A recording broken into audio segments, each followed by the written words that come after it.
Welcome, everyone, and thanks for joining us for the next installment of the Rocky Mountain MyRec Short Takes on Suicide Prevention podcast. I'm your host, Adam Hoffberg, and today we are joined by the Colorado Coalition for the Homeless, and I'm here with Tammy Bellafato, James Ginsberg, and Kathy Alderman, and I'm going to let them introduce themselves, and then we're just going to kind of jump into some of the great work they're doing to prevent veteran homelessness and get veterans into housing. So welcome. Thank you, Adam. My name's Kathy Alderman. I'm the Vice President of Communication and Public Policy here at the Coalition for the Homeless.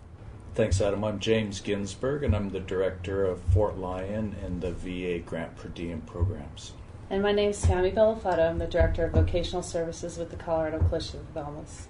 Great. Well, again, thank you all for taking time today to join me on this bright and sunny winter Denver day.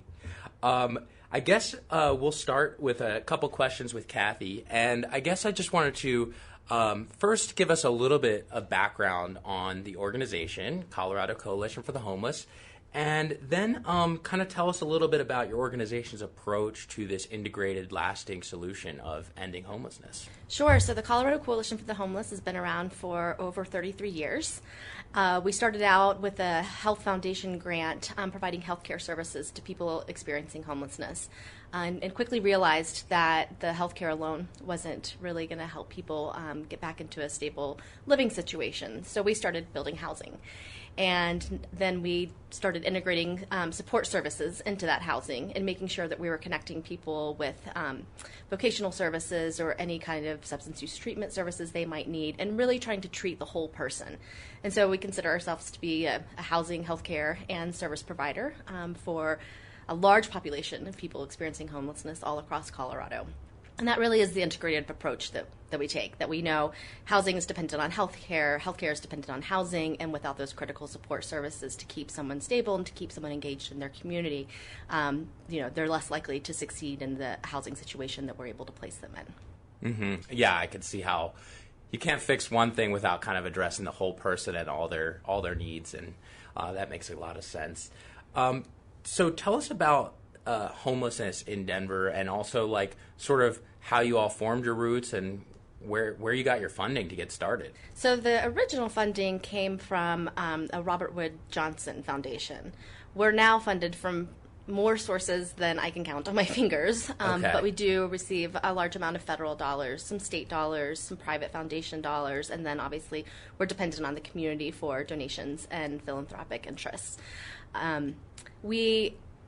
The number of homeless people, especially in the Denver area, is increasing substantially. What's most alarming is the number of unsheltered homeless individuals and families. And so we're really trying to work both with the state government and the city government to find some creative ways to help people who are forced to live outside. We know we don't have adequate and appropriate shelter systems that address specific needs for specific populations. And so we're really looking to try to see if we can think a little bit more creatively about how to bring people into safer spaces and get them back up on their feet. And we also know that we're seeing a large population of younger veterans experiencing homelessness, coming back from Iraq, coming back from Afghanistan.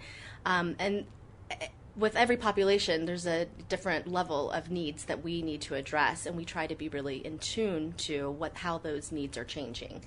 I'd also say with substance use issues and the opioid crisis, especially across Colorado, it's really impacting how we're able to serve people. We don't have enough substance use treatment options for folks, and so we're having to do a lot more of that in-house. And we don't have a lot of places for people to go to recover, which is why our Fort Lyon program is so critical. Great, and we're going to speak with James in just a moment to learn more about that program. I guess I'm glad you mentioned that you serve a lot of populations, and I guess, for today we're going to focus in on really some of your veterans programs.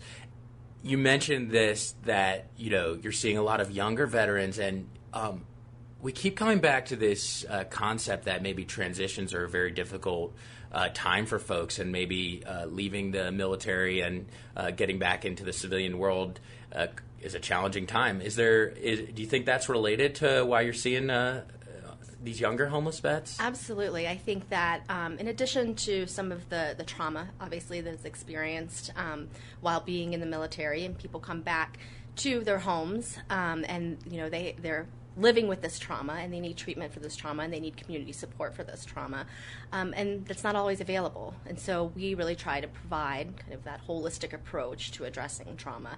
We consider ourselves to be a very trauma-informed organization, looking at people and asking, what happened to them instead of what's wrong with them. It's very important. That's a very crucial question. Yeah. I think one of the biggest systems gaps for people coming back, from being in the military is we have a pretty severe housing crisis in Colorado. It's almost impossible for somebody to come back who may have lived here 5, 10, 15 years ago for them to be able to afford a similar type of living arrangement that they might have been in before. And that's both for people trying to rent as well as people trying to buy.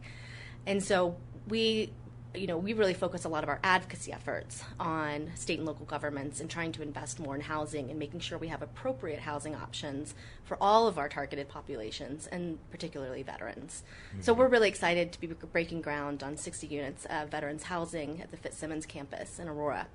That'll happen this year. Oh, that's fantastic. Yes, and it's on the campus with the veteran services available, and we'll be providing that kind of full wraparound package of services to make sure that folks not only get to move into a new home in a safe space, but that they have that community of support that will help them succeed in that housing situation. Excellent. That's great to hear.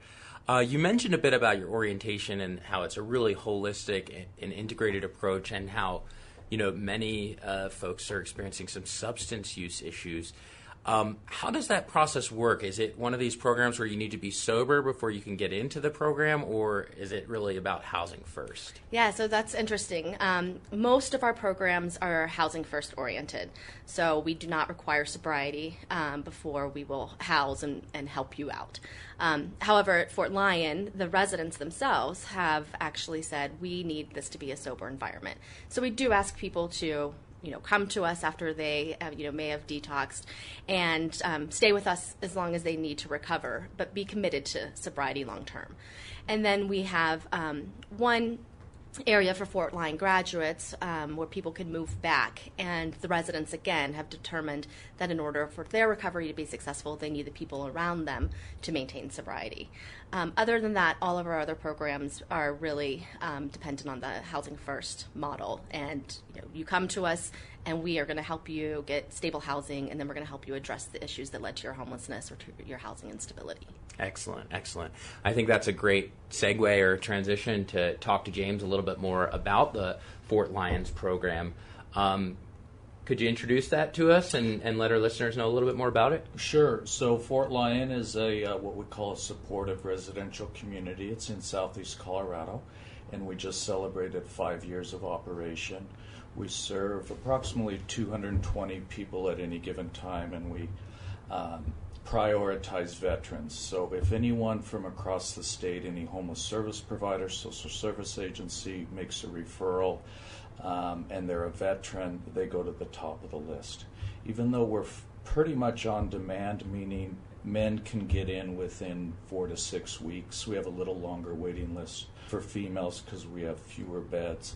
But veterans can typically get in within a week or two, which is critical for addiction treatment. Typical long-term recovery communities are an average wait list of 6 to 9 months. And as you probably know, when people are having to wait to access services for that long, we often lose contact with them.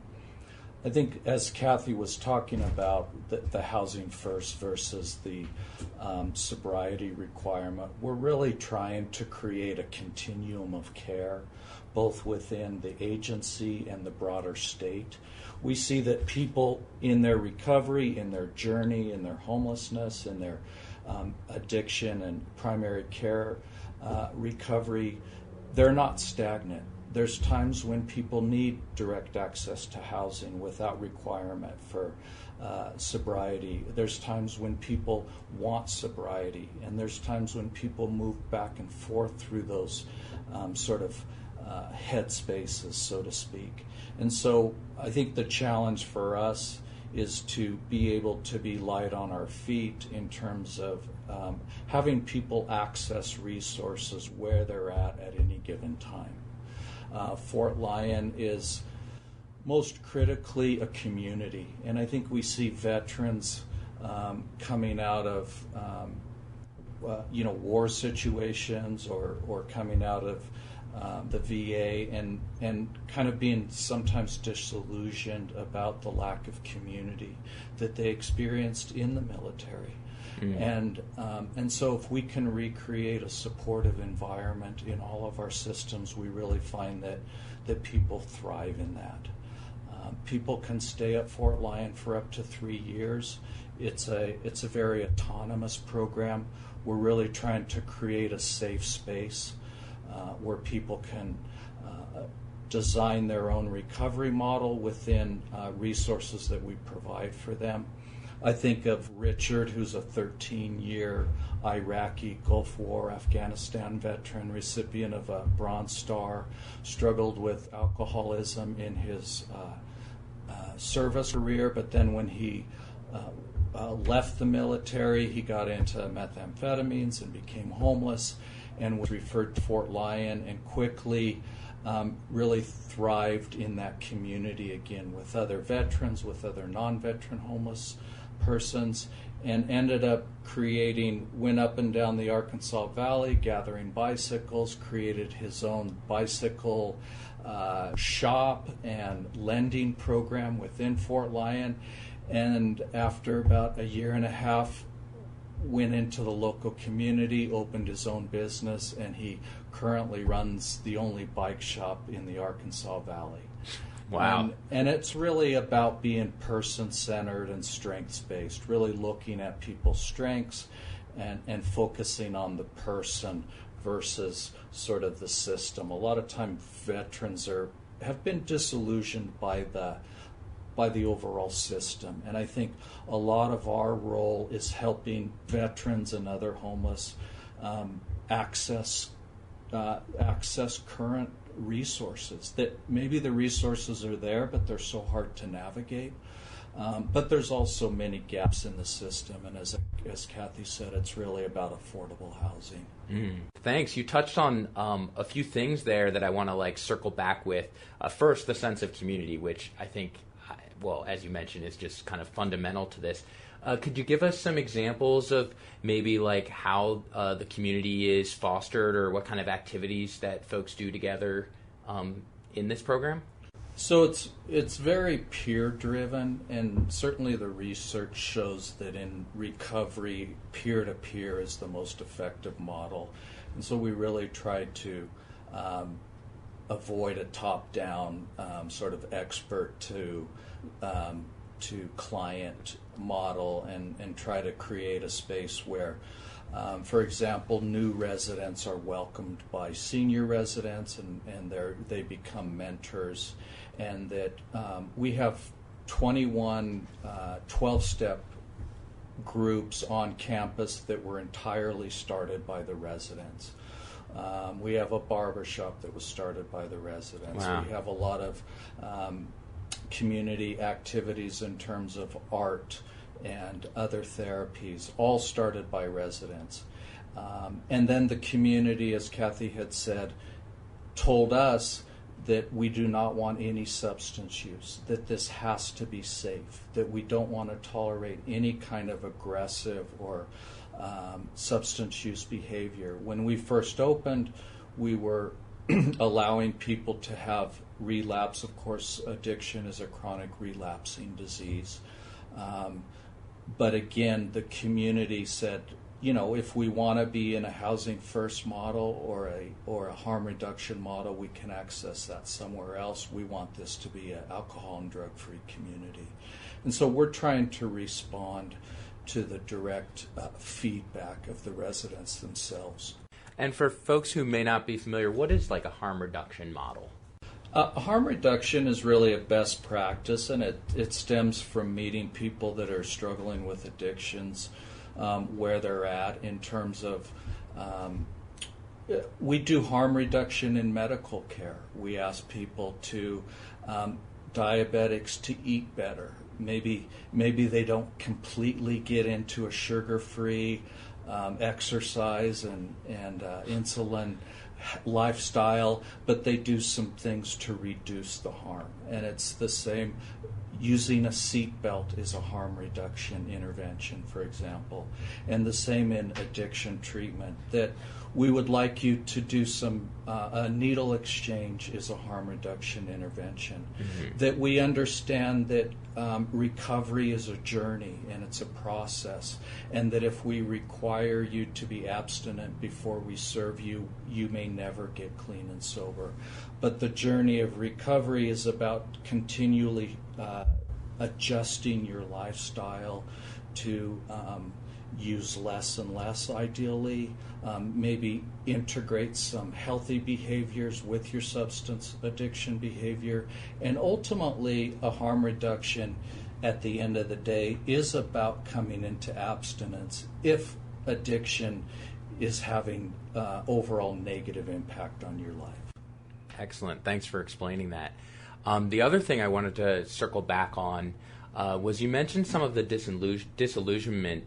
And, when I think about veterans, often a proud bunch and perhaps seeking care and seeking this kind of service might be something they'd hesitate to do. And I was wondering how you guys overcome that barrier and, if you had a sort of a story around that and how somebody kind of came around. I started my career almost 30 years ago. I started at the Coalition 17 years ago as a street outreach worker, and I used to encounter a lot of Vietnam-era veterans. And many of them did not want to access the VA system or even our own system. They felt really disenfranchised, felt like they had been denied access to resources that maybe they had a right to. And so, again, I think it's meeting people where they're at. It's really developing relationships with people. And in some ways, maybe even backdooring people into our system. That there's street medicine. We have a health outreach program. And so not requiring people to come into our system necessarily, but maybe bringing the system through individuals to people on the street. And so putting a face on resources and letting people know that, yeah, we're not perfect in our approach to meeting your needs, but as one-on-one and again, building individual relationships, I think is where that starts in terms of breaking down the barriers to accessing services. Yeah, I could see how probably a peer-driven model also might be, I've been there, I've done this, I've come out on top and made my way through.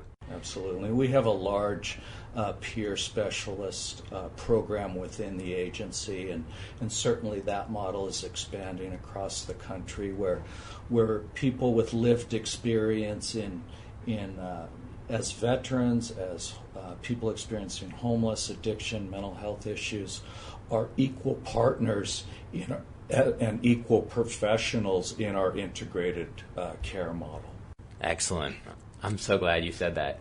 I was just going to say, James, one thing I think that interesting for folks listening to hear is about the community at Fort Lyon, not just being on campus, but the relationships that we have with the broader community, with the community colleges, and how people are able to access those programs and those services off campus. So maybe you could talk a little bit about that.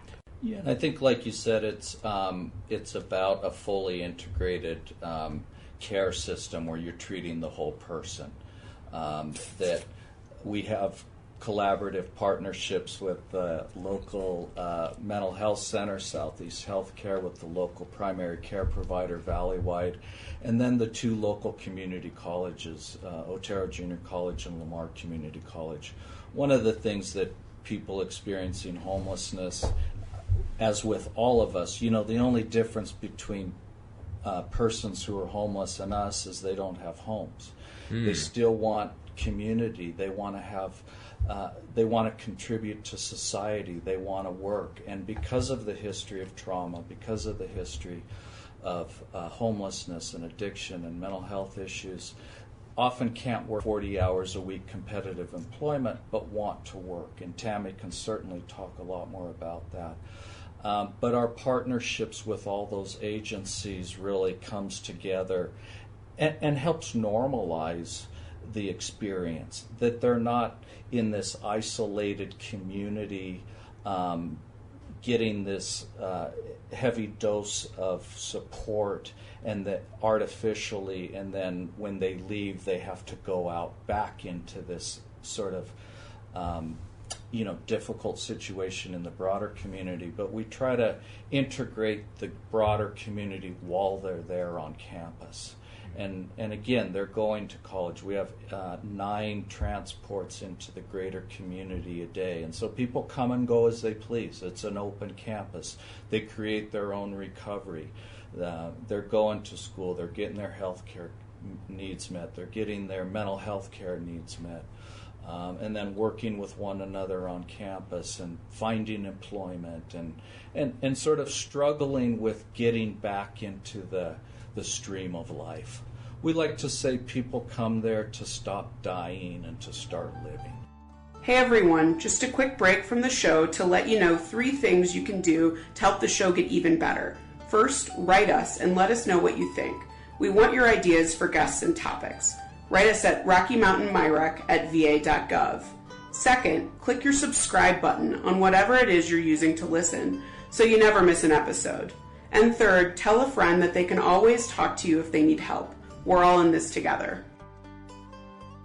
That's very powerful, and I love how you emphasize that the only difference between someone who's homeless and you or I is that we have a home, and really that person-first language, it brings a lot of respect. So I definitely appreciate that, and it goes back to what Kathy was saying, where it's what happened to you, not what's wrong with you. So I can see how this program is really kind of putting those values into life. Absolutely. They're telling us what the program should bring instead of us bringing a program and telling them how to behave.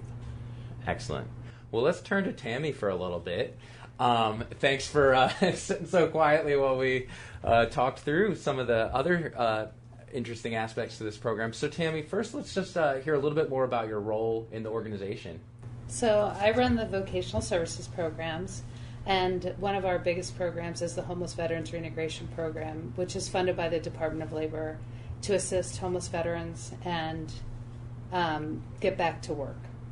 So what we do is we don't do the housing piece of the Homeless Veterans Reintegration Program because it is funded through the Department of Labor. We leave that up to the veteran housing folks. But we do assist people with getting jobs. So the way that starts is any veteran that is homeless or in a transitional living situation, they can come in every Thursday morning at 8:30 at our location at 563 East Colfax Avenue and get signed up with orientation. And we kind of tell them about the program that day, and we tell them about all the good things that we could do to help them get a job. And then they get to meet individually with a vocational specialist and a case manager to lead them in their journey, actually to walk beside them in their journey to employment. So we have a person-centric approach to employment. So we do individual employment plans, and that is all about the veteran. The veteran's able to tell us what they want to do. We also do an interest profile, kind of like you did in high school. It says where your interests lie, and like you should be a fireman or whatever. We do one of those assessments with them, and then we go through and we're like, what do you need now? Do you need money today? And then we'll work on maybe getting a temporary job just so that they have daily pay. What's your next step? Where do we get you a $12 to $18 an hour job? Help you get back to self-sustainability, and then how do we help you get to your dream job? And your dream job is your dream, not our dream. So if your dream job is being an astronaut, how do we get you there? What are the steps to be there?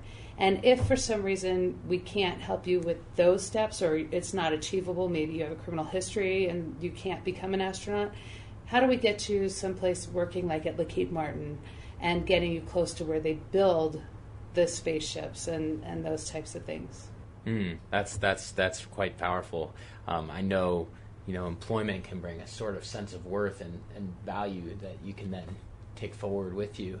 Do you have any stories to share that, of veterans that have made their way through the program and landed successfully in a good job? Absolutely. So we have plenty of veterans over the last 5 years of running HVRP that have gone out in the community and are making $60,000 a year doing accounting work or IT work, and several of them have come to work at the coalition, and several have gone to work at the VA. Oh, really? Yes. So we have a great relationship with the VA, and we have a streamline right into the HR department where we can send resumes and see if they're a good fit.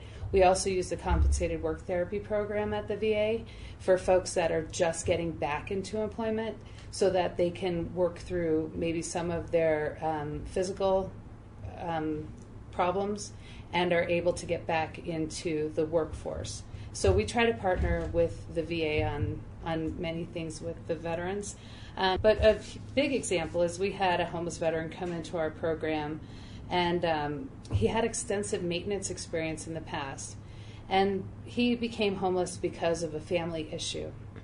And the veteran received housing through the VA, through their grant per diem program, the transitional housing through the VA. And then we were able to get him a job at the coalition as a maintenance supervisor, earning over $20 an hour. That's amazing. I mean, that's really cool. One question I had actually was, you mentioned that you partner a lot with VA programs. Is this also available to veterans who may not qualify or be eligible for VA services? We can serve any veteran with a DD-214 that has anything besides a dishonorable discharge. Okay. That's helpful. How can folks learn more about this program if they, if we have listeners tuning in that say, hey, this matches a client I know, or I want to learn more about this service so I have it in my back pocket if I ever need it? So they can go to our website at coloradocoalition.org and look us up under the vocational services portion of the website, or they could give us a call at 303-312-9835. Great, and we'll definitely include some links out in the notes. I just wanted to make sure that we touched on that because, I want to, that we're not just talking here today. These are real services on the ground that folks can get to if they have someone in mind. So, Kathy, we've been talking a lot about some of the great successes of the program, but I also do want to highlight that there are obviously ongoing challenges, and maybe you could talk us through, sort of what are some of the challenges that you all encounter, and, how do you see a path forward? We live in a world of a lot of disparity, and, especially economic disparity seem to sort of be increasing, and so, with our goal to end homelessness, but we see a lot of things moving in the other direction, and just wondering if you could speak to that. Sure. We've talked a lot about our programs and services, which are obviously critical to the Coalition's mission to make sure that we can get people back on their feet and in stable housing and managing their health care, their mental health care, getting connected with employment. But another aspect of our work is advocacy work. And as I mentioned, we work very closely with state and local government to make sure we're investing resources where resources are needed. And where those resources are needed the most right now is in housing and in providing substance use treatment. We just see huge gaps there for all populations. So we are, really kind of pushing the state to take a more active role in a housing strategy and in a homelessness strategy statewide. We're one of 4 states that doesn't have a housing trust fund or a funded housing trust fund. So the state is not really investing in housing at a time when it is so critical. We are also a state that doesn't have a homelessness strategy statewide. We have some localities that have their own strategies, but the state is not investing in homelessness. And so we think that those broader strategies could really address some of the disparities that we're seeing across populations. And then we do a lot of work with our state legislature to make sure that the playing field can be leveled for folks, to make sure that people coming out of the criminal justice system have the opportunity to get jobs. And we're doing that through ban-the-box legislation. I'm not sure if you're familiar with that term, but it means that an employer can't screen somebody out just because they may have involvement with the criminal justice system in their past. They have to at least give them an interview, unless the job critically requires that take place. We are engaged in protections for renters, to make sure that there's a level playing field between renters and landlords, to make sure that we're not pushing people into homelessness. So if anything we can do to prevent homelessness up front means that we won't have to deal with all of the issues that come with people who find themselves in a homeless situation. We're involved in supporting things like increasing the minimum wage, making sure that pay is equal, making sure that families can have family paid leave. All of those things are critically important to making sure that we are leveling the playing field for ordinary folks to have the same opportunities that everybody else has. Mm-hmm. Yeah, it's no surprise that you have to come at it from a lot of angles.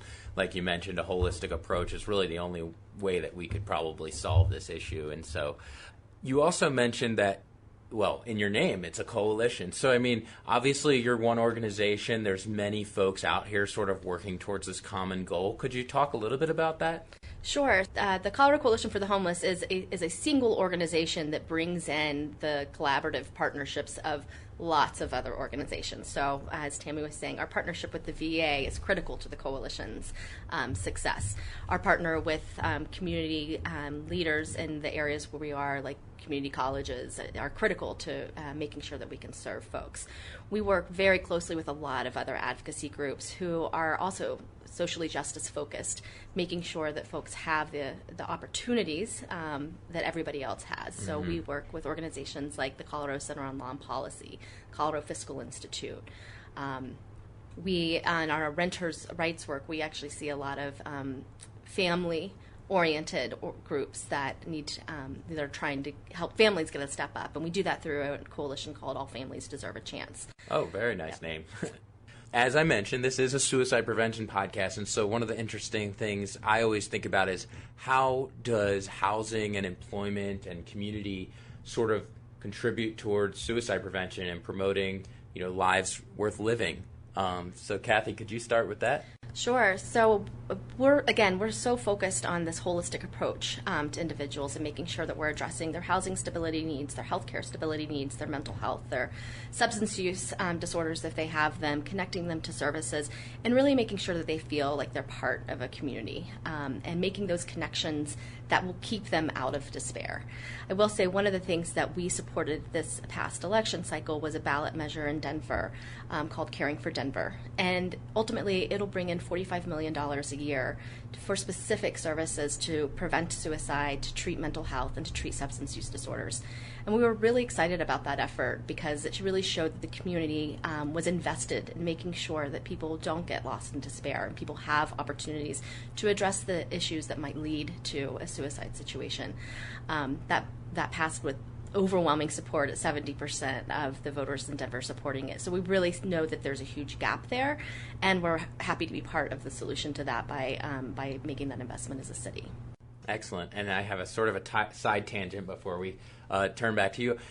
Where do you see Denver in the bigger scheme in terms of, are we pretty progressive towards preventing homelessness and ending homelessness, or more in the middle of the pack, or what? I think Denver's made some good strides, but I think there's a lot more to be done. I think that Denver has, seen the wisdom in investing in housing, though those dollars have been a little slow to flow. Denver has also partnered with us and some other organizations in the Social Impact Bond, which is addressing the housing needs of chronically homeless individuals and making sure that those support services are in place. That's pretty innovative. I don't know of any other community across the country that is making that kind of investment. But where Denver's falling behind is how we started this conversation, and that's really those kind of alternative housing situations, appropriate shelter spaces, and criminalizing people for trying to survive on the streets rather than investing in the services that will get them off the streets and into a stable housing situation. Yeah, thanks for that.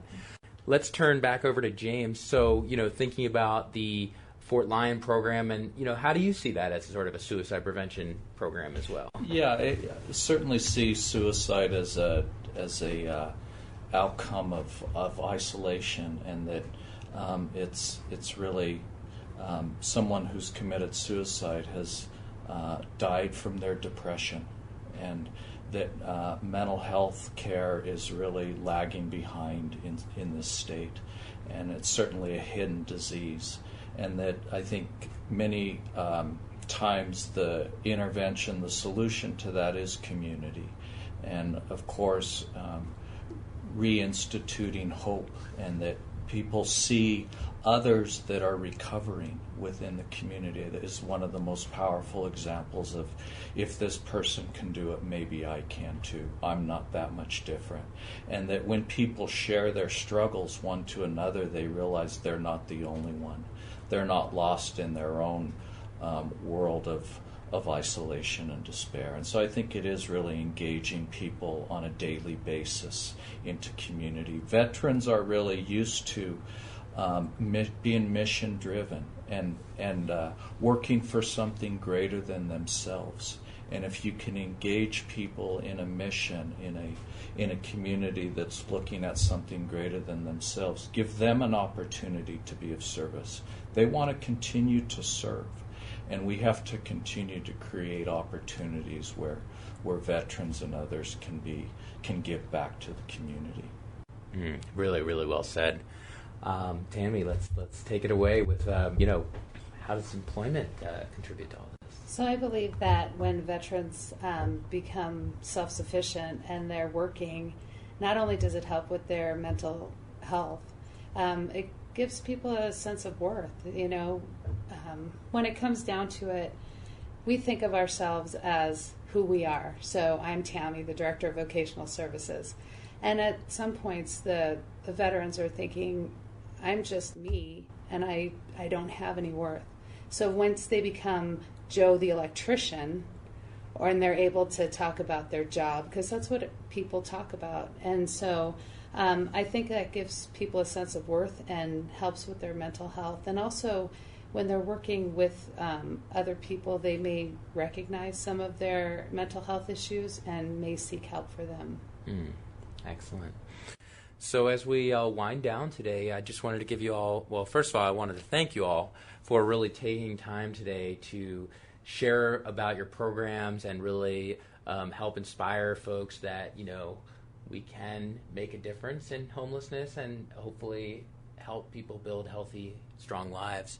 And I just wanted to give you an opportunity to kind of give any closing remarks or final thoughts before we let you go today. We're going to reverse the order. This time, let's start with Tammy. Thank you for having us, and I really appreciate you giving us an opportunity to talk about our programs and the work that we do with veterans. The one thing I did want to mention is the Homeless Veterans Reintegration Program is a national program, so if people are listening outside of the Denver area, they can get online and look up HVRP or Homeless Veterans Reintegration Program and see where their local HVRP program is.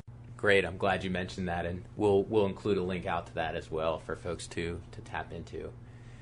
I just think about my own history of sort of rooted in Catholic social justice teaching, and one of the tenets is the inherent dignity of the human person. And often people ask me, what can I do? And I'll tell them, just look a person in the eye and validate their humanity. You don't even have to necessarily give someone flying a sign money, but acknowledge their existence. And that's the starting point for how you can be part of the solution. Excellent. Thanks, Adam, for having us. Really appreciate the opportunity to talk about the programs and about the solutions that we think are most important. And I would just say, one of the things that we know works for solving homelessness is housing. And so we have a lot of people who are really smart and can build housing, can preserve housing, can rehabilitate housing, and can provide alternative housing situations for different needs. And we should be listening to those people, and we should really be focusing on a statewide strategy to make sure that we don't see additional numbers of people experiencing homelessness, and that we're serving the people in our community that are our neighbors, and we're making sure that they have the access to opportunities that everybody else has. And we can do that through advocacy, and we can do that through programs, and we can do that through being a stronger community. Fantastic. Well, again, thank you all for joining us. This was an exciting interview with the Colorado Coalition for the Homeless, and we hope you all enjoyed it. If you have any questions, comments, feedback, you want to get in touch or let us know your reactions, we'd love to hear from you. And until next time, join us for more interviews on important work in veterans' health and suicide prevention. Thanks for joining us today on the Short Takes on Suicide Prevention podcast. The podcast is made possible by the generous support of the Rocky Mountain MIREC for veteran suicide prevention out of the Rocky Mountain Regional VA Medical Center in Colorado. Be sure to visit our website at www.mirec.va.gov/VISN19. While you're at it, if you found value in this episode, head over to your favorite podcasting app to subscribe and give us a rating, and spread the word. Tell a friend about the show. Be sure to tune in every other Tuesday for new episodes.